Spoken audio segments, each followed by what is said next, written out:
Hello, my name is Andy. This is a collective reading. Take what resonates, leave what doesn't. You have been crying little droplets of diamonds all year long. And so this is a new year technically, what we're talking about astrologically speaking. These eclipses, they're here right on time. First, the download came to me as it's been raining diamonds all year. And you know, Spirit's gonna find whatever way to get the message to its complete form. And as I was getting ready to do this video, it was like, no, you've been secretly crying diamond droplets all year. It's a very disorienting experience at times to be awakening, to be shedding, while the world is in chaos and while you're treated so bizarrely, right? Sometimes you can feel like you're being punked. Obviously, it's just karma, but to come across so many people or to have so many experiences with individuals, relationship-wise, romantically, friendship-wise, family-wise, where rather than it being a source of sustenance, a source of nutrients emotionally for us, they become very hard lessons. And obviously we're not alone. However, this journey has felt very alone. And so if you felt that, this reading is for you.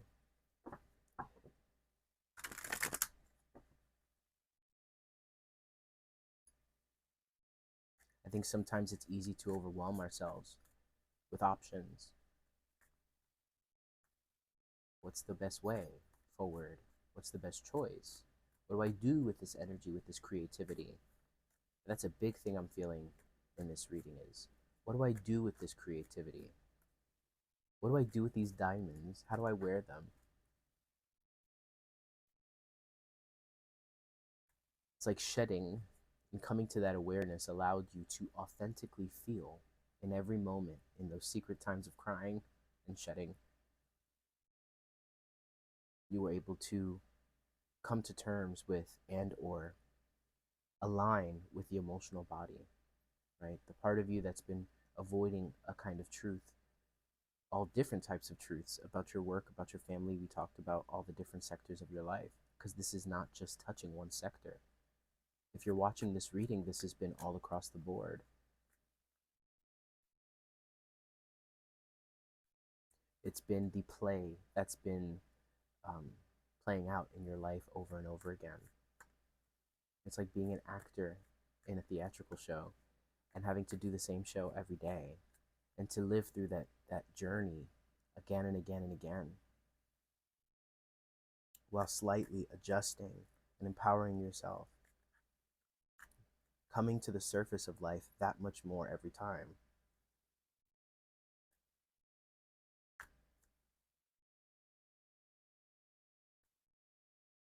But you've gained something. That's the point here. And the reason that we're using diamonds as a metaphor is because it's so precious. It's something that is so uniquely, organically created. Although you can make inorganic diamonds, that's not what we're talking about here. We're talking about the authentic heat and pressure and circumstances that create diamonds. And these are the same circumstances that have pained you in your life. They're saying this year has been a year of crying diamonds, right? It's like you needed to, one by one, come to terms with what's been going on around you so that you, in turn,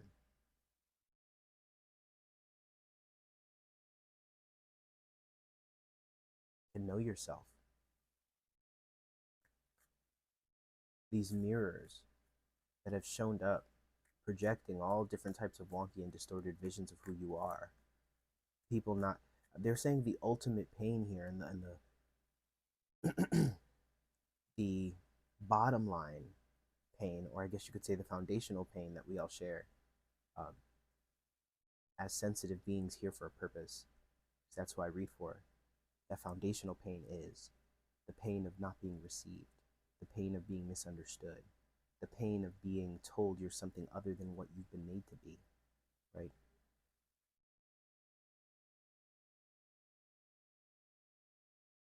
They just showed me like a chair, like a very comfy, beautiful throne being used as like a bookshelf. And it's just books stacked on top of it, all this weight, right? And they're not even being used, right? So it's a shame, and that's what you're used to, and that's what you've been used to. But this alignment that's coming this year is really allowing you to move forward. Now, I do feel a sense of advice coming from this because I feel this sense of like the tears are precious. We're going to pull some cards and kind of get deeper into this. But the tears are precious. The diamonds are precious. And they are to be guarded and protected, which is why there's something also like there's this weird push and pull around there's all these pushes towards, like, if you're going through something, seek help, right? And obviously, I'm a big advocate for therapy when you find the right person. However, it feels like there's this pressure and this expectation as humans, because we do need each other. We're social beings, and it doesn't matter how gifted or how attuned and vibrationally pure you are and conscious you are. At the end of the day, we all yearn for that kind of human connection and intimacy, right? But what happens when you have to go through these times alone, crying tears of diamonds? You had to do it alone. It's not about staying in a rut, and it's not about justifying depression without taking action to move out of it. It's about seeing it for what it is, and therefore changing the trajectory of where things move in the future.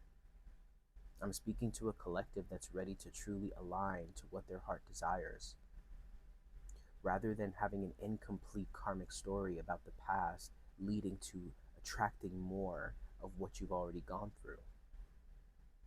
You'll find readers dime a dozen, not that it's a negative thing, on YouTube and on all platforms that'll tell you that the cycle is over. But really what I feel is when they tune into that, what they're saying is there's an opportunity, there's an open door, there's a window.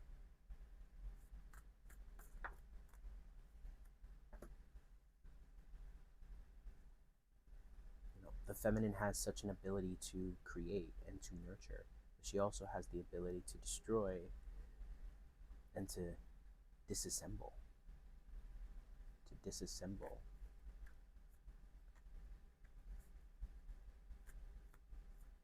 I'm hearing to dispelling the words. Dispelling the words, the labels, the names, the disrespect that has come via your feminine or the feminines around you. The Queen of Swords in the reverse is not in control of herself. And this is where we take accountability. Impulsion. Jumping on things without thinking them through. Sharing too much. Being too open, right? We struggle with nuance, those of us that are in this collective. When we feel it's an era of being vulnerable, we feel as though everyone deserves that.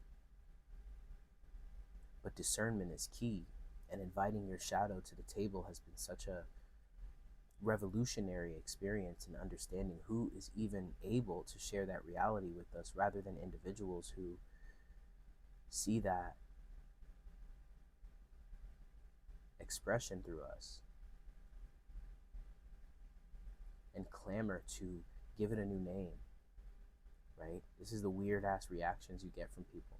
I've had several reactions from individuals in the past where I light some sage, and I have dreams about this still to this day, or some Palo Santo, or some sage, or some frankincense, and people get angry. Like,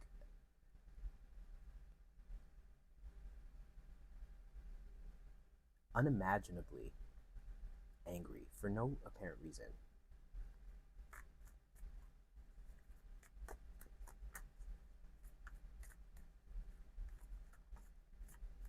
This is also allowing your mind to lead you, right? And not in the aligned way. This is like your intrusive thoughts, right? The lower aspects of your neurological composition to guide you into situations and into mind states. They're saying into program bandwidths that confuse you. It takes you all the way out of alignment, right?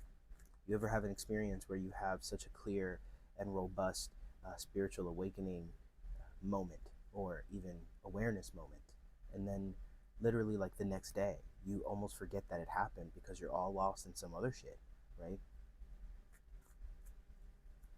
It's the equivalent of like, oh, I just heard Spirit say, your mind is often the least intelligent part about you. Huh. Okay. They're talking about the body awareness, which stores the DNA, stores the memory.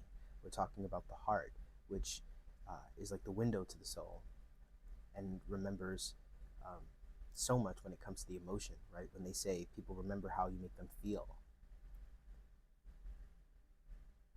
And the spiritual body, which like has understanding of all the secrets of the universe. And then the mind, which kind of is the midpoint between everything and the physical realm you're existing in right now. And your body too.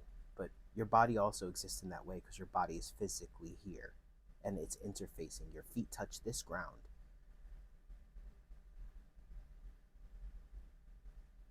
But your mind is the least intelligent part about you. And so consider that it has gotten used to it. It's so funny because I feel that, look at the butterfly right here, has followed the butterfly off a cliff.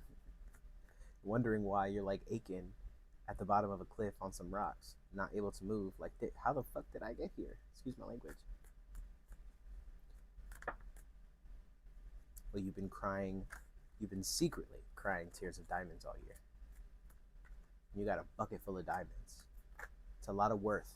We'll use this metaphor because it's priceless. What you have experienced and shed, and it's priceless. It's generations of trauma. It's not just you. You didn't start this fire.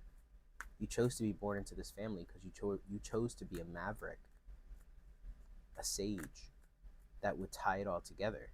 This is a helpful sort of dose of some reflection as to what you've been experiencing, what we've all been experiencing lately. The Spirit is saying that this is all going to come together. I recently had some dreams, especially the last couple nights. And we, like, at the end of the dream, I'm not going to share my dream, it's personal, but at the end of the dream, I was sitting in a circle with all these people, and we were singing Bob Marley. Don't worry about a thing, 'cause every little thing is going to be all right. Don't worry.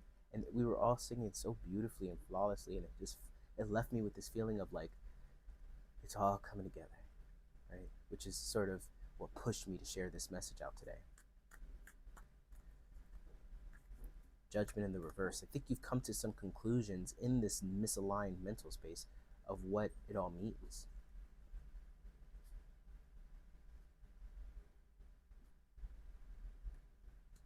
You've come to some conclusions about yourself. You've come to some conclusions about judgment that you place upon yourself.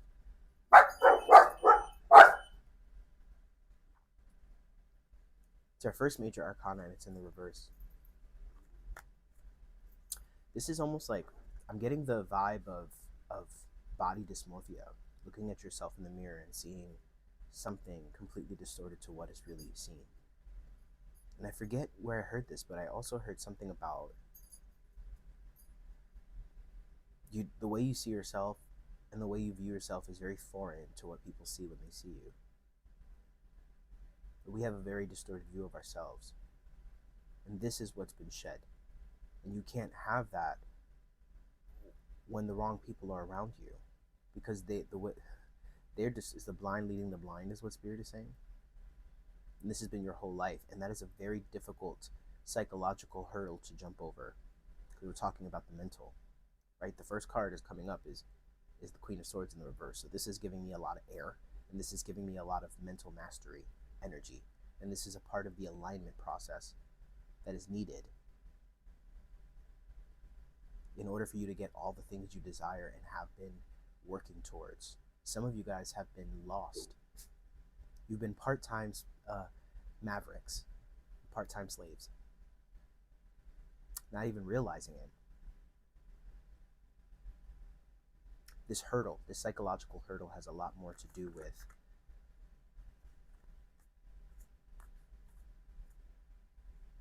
dispelling yourself from the false narratives and false relationships and the toxic bonds where people choose to be karmic. Many of you guys, regardless how awakened you are, you're brought into others' lives because there's a part of you that's pure, that's untainted by your own distortion, that it naturally pierces through all the bullshit and is present. And so therefore, so many of you have been karmically used as a crossroads. To crossroads that's pivotal for them. And they agreed on some level that they would be tested through you, right? Sometimes you can drive yourself crazy because when you're in this maverick energy and you are aligned and you have these moments of clarity, because it's come in phases, right? It's come in moments. Brief experiences of lucidity.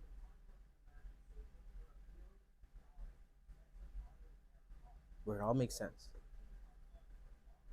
And then something from the world around you, or some distortion or some projection, it pulls you back to that place because there's still a part of you that lives there, right? It's almost like having a family who's divinely aligned. Think about all the aspects of you as being a family, right? And you haven't lived in a place that really serves all of you.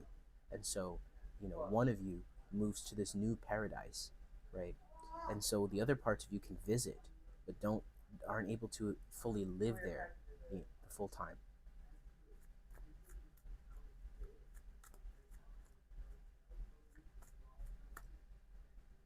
There are shifts and adjustments. And then we have the Empress in the reverse, the second major arcana to come out in the reverse.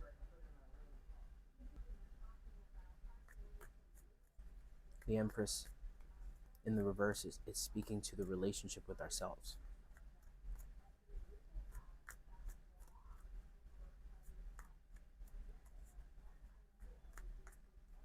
This is self-sabotaging energy. This is the 2 steps forward, 1 step back, 5 steps forward, 2 steps back.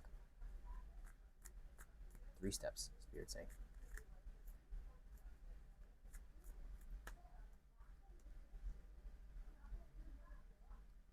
And the Moon card. This is everything that has eluded us. They're bringing me back to the hurdles and the psychological hurdle of dispelling, demystifying yourself from certain relationships. And sometimes I'm getting from many of you, it's a mother figure. And it's not even that they wronged you in any in particular way. It's really that they set a foundation for you that was not conducive to the true fullness of the being that you are. So it's like showing you opposite things and teaching you things that they think are protecting you, but really putting you in a limited space. They ingrain this in you. This is also the energy of like them being in, I'm hearing like mother figures that have denied themselves and therefore deny you. They've been living in a limited way, not fully allowing the fullness of themselves to hit the air of this world. And somehow threatened by you attempting to do this for yourself. I'm also getting like some painful situation for some of you guys where your genuine intention was twisted into something different, and to the point where you're actually questioning to yourself, am I this person? Sometimes you can drive yourself crazy, especially when you're going through a rapid series of acceleration and there's a lot of karmic movement happening, where you literally question to yourself all the time, am I crazy to think that I'm right in every one of these situations? Not right, but that my perspective is the one that's more aligned to the truth? That I'm seeing all these things that everybody else does not see? that all of these people who are not even connected to each other have the same opinion. Anybody else would say that I'm the one that's wrong. But when I tune into wrong, confused, whatever, but whenever I tune in and I'm in a place where I'm in full alignment, I'm having that perfect moment of lucidity. That's the I'm right, right. I use right because lack of a better word, but it's not about being a victim either, and it's not about crying, or I mean, it is about crying, but it's not about lamenting about all of the painful um, karmic cycles in our lives and all the things that have happened and hurt us. This is about understanding what it means now. What does this mean now? I'm hearing welcome to the world.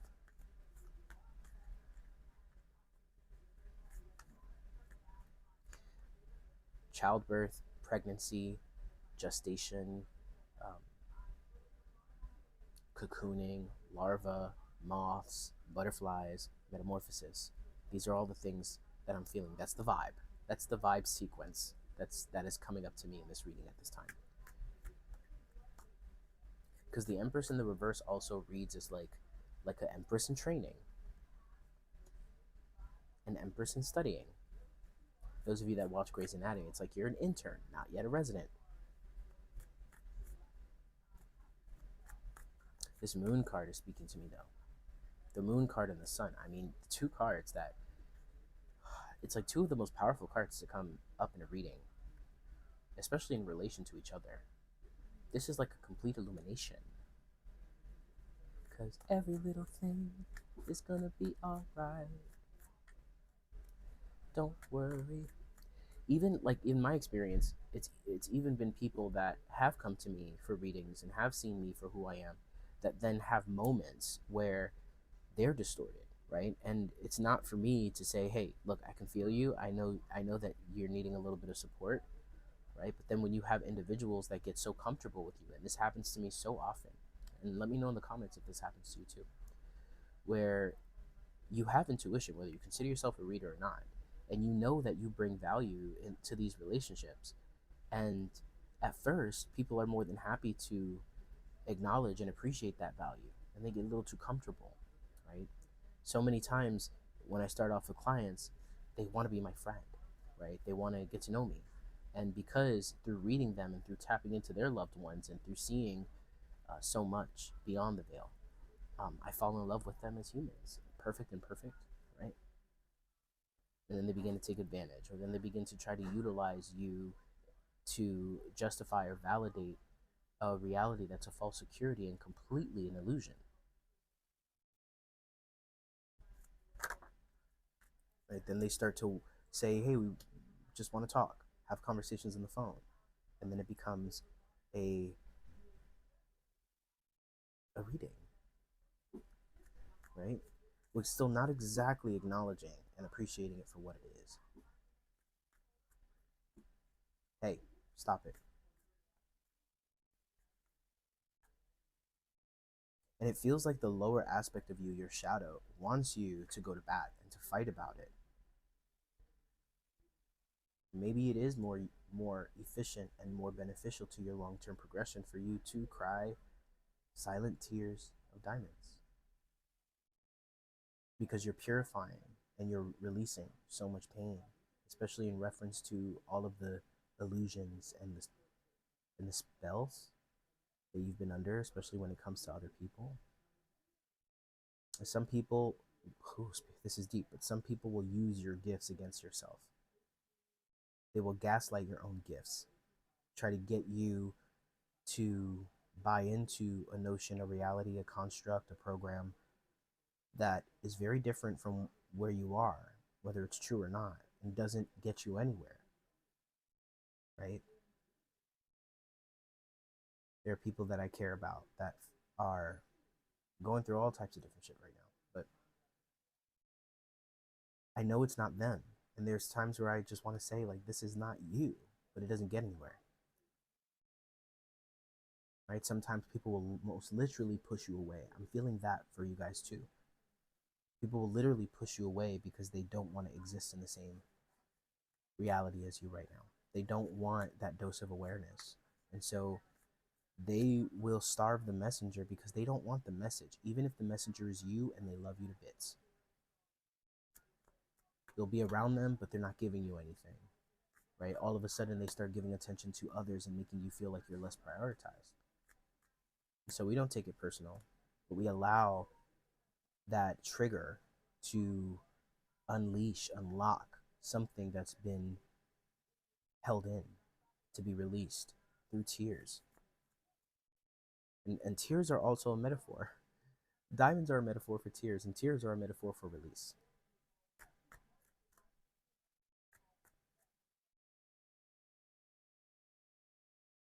To realize, all these people are wanting you gone. All of these people have all these negative things to say. I wouldn't be surprised if you've had dreams where you're in some kind of court and everybody's saying all these terrible things about you and you feel helpless. But to realize the truth, there have been so many situations in my life where somebody led me to believe, or an individual would lead me to believe, that we were so bonded, so close, only to discover that what they were sharing with others was completely different, and that they were actually quite inauthentic in how they were feeling. And so they would show up to me in this way that felt like they were really down with the get down of the expansion and everything I'm experiencing, and the deep conversations and the spiritualism, and then they would go off and make it seem like I'm crazy, right?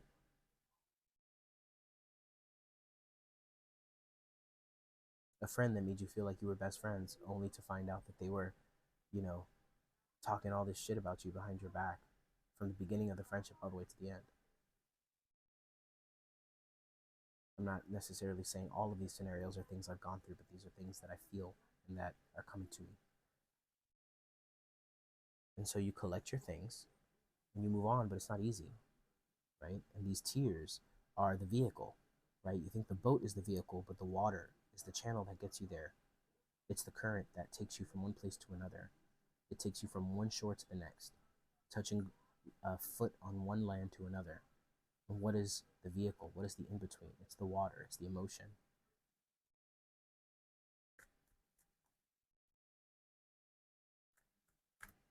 And some of you guys might have anxiety around this message because there's a part of you that recognizes it's true, Spirit's saying, and that you're afraid to unlock your awareness around the relationships in your life because you're so afraid to pop the bubble, right? You don't want to have these difficult conversations, or have to move in a different way, or have to say goodbye to people that have been such a false, Spirit is saying, a false comfort.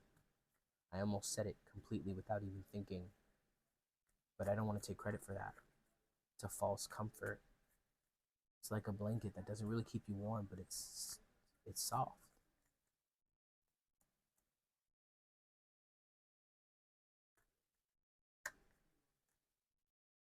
So much of this has to do with the inner child. Like, even having, say, if you grew up in an abusive situation, oftentimes children will psychologically convince themselves that poor treatment is good treatment, that they'll take the smallest little crumb of some kindness or some beautiful memory, and they'll let that be the foundation of of how they see this person to them, and how they contextualize who that person has been to them or to you.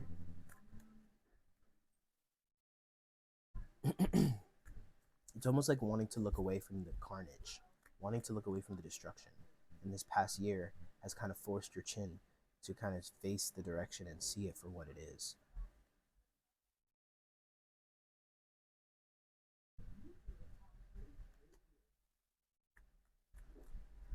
I don't know what this means, but I heard Spirit say sometimes it's a little and sometimes it's a lot. Sometimes it's a little bit of awareness and sometimes it's a lot. Sometimes it's a little bit of clearing and sometimes it's a lot. It's little bits. They're saying little bits. You ever yawn so much, or in a meditation where you just can't, okay?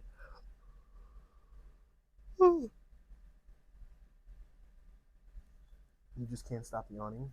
Because for me, yawning and clearing are It's how my energetic body releases. And so when I'm falling asleep, sometimes I'll yawn, and like one tear will come down, or two tears, one on each eye. And so they're kind of giving me the sense of like little itty bits of, sometimes it's a little bit and sometimes it's a lot of release over this year.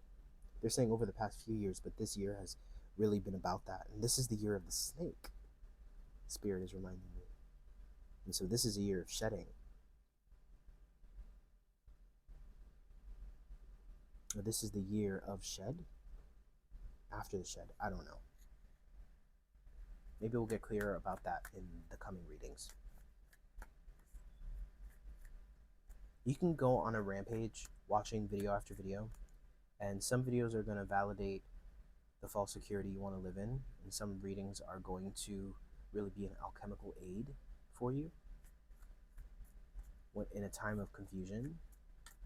You're looking up and down and all around and not really sure what to make of things. And some days you see it this way, and some days you see it that way, and some days you really don't know. It's as it should be. They're saying it's like wrangling a bunch of like wild horses, right? When you don't, I know that horse riding, owning, whatever, has been really equated to slavery, but take that out of the equation and just consider that ancestrally, over the years, your, ancestry line or ancestor line, is like all of these horses that have been ignored, neglected because of all these things that happen, trauma, displacement, slavery even. But all of these things have created some like stallion wild horses, right, who have not been given structure, right? So they're just running all around. And so your life so far has been about kind of wrangling these horses and kind of bringing them together, right? Or even individually sort of understanding each one, understanding what they need, understanding what's needed for them to be healthy, right? It's like you've been scattered, right? But our power comes when we're together, right? And so this period of time is not just about shedding, but it's also about wrangling, for lack of a better term. Wrangling. Spirit is saying, don't be shy about it. That's the word. Okay, it's wrangling. Wrangling yourself together. Yep, you got to wrangle yourself together so that you can get on this boat and get to the next place, because you may not be aware of it now, but Spirit is going to make it very clear to you that not every person, place, or thing is really what they promote themselves to be. Maybe you had a better idea of them before, but things have gotten more intense and people are making all different types of choices, right? Somebody who you thought you could never have to worry about, who you felt you would always trust, who you always thought would have your back, surprises you. And this happens for a reason. And honestly, it feels like a blessing, because these things are what's shaking you awake, right?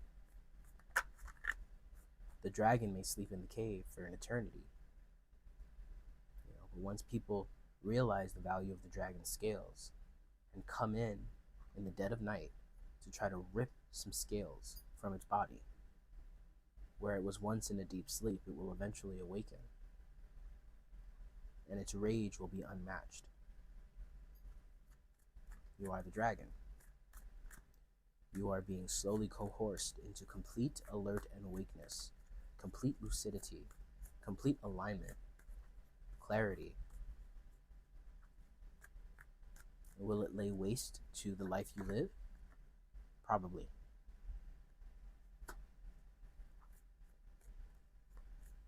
Will it cause you to have to make some painful choices and even hurt some people in the process? Probably.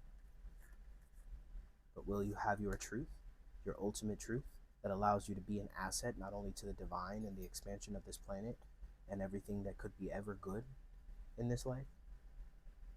Most definitely. Will it make enemies out of one's allies? The Judas kind of ally, absolutely. Will it put you in conflict with yourself? Probably.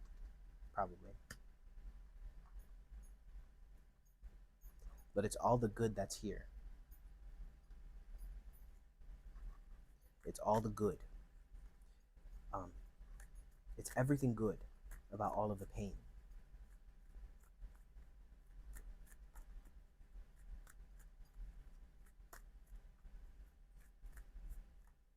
It's the silver lining after the bomb.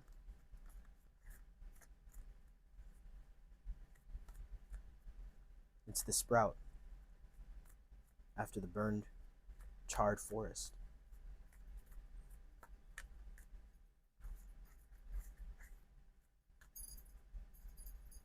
It's divinity made flesh.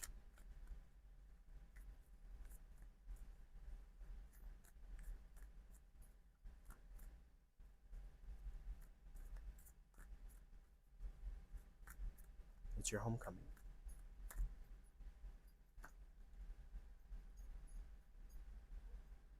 God bless you all.